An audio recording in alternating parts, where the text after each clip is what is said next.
Hello, ഞാൻ doctor Anand Sivadasan, cosmetic plastic surgeon, Cochin.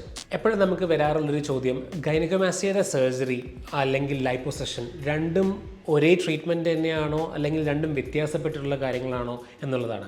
Gynaecomastia എന്ന് പറഞ്ഞിട്ടുള്ള പ്രോബ്ലം എന്താണെന്ന് മനസ്സിലാക്കാത്തതിൻ്റെ ബേസിക് പ്രശ്നമാണിത്. ഗൈനക്കോമാസ്റ്റിയ എന്നുള്ള പ്രശ്നം നമ്മളുടെ മെയിൽസിൻ്റെ ചെസ്റ്റിൻ്റെ ഏരിയയിൽ ഫാറ്റ് കൂടുതലായിട്ട് അക്യുമുലേറ്റ് ചെയ്യുന്നതാണ് മേജർ പ്രോബ്ലം. അവിടെ ചെറിയ ഗ്ലാൻഡുലാർ ആയിട്ടുള്ള ഫൈബ്രോട്ടിക് ആയിട്ടുള്ള ടിഷ്യൂവും കൂടി ഉണ്ടാവാം, പക്ഷേ മേജർ പോർഷൻ ഫാറ്റ് അക്യുമുലേഷൻ തന്നെയാണ്.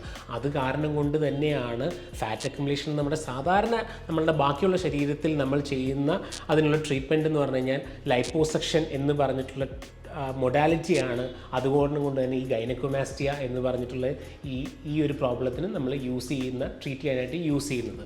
So it is not a different entity altogether. പക്ഷേ ഗൈനക്കോമാസ്റ്റിയ എന്ന് പറഞ്ഞ പ്രോബ്ലത്തിന് നമ്മൾ യൂസ് ചെയ്യുന്ന ഒരു ട്രീറ്റ്മെൻറ്റ് മൊഡാലിറ്റി ലൈപ്പോസക്ഷൻ കൂടിയാണ്.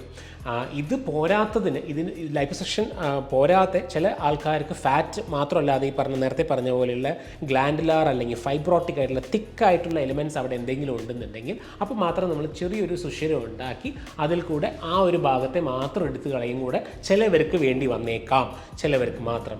മോസ്റ്റ് ഓഫ് ദ ടൈം അവർക്ക് ഫാറ്റ് റിമൂവൽ ലൈപ്പോസക്ഷൻ ചെയ്യുന്നതോട് മാത്രമായിട്ട് ഈ ഒരു സംഭവം റിസോൾവ് ആവുന്നതാണ്. Thank you so much.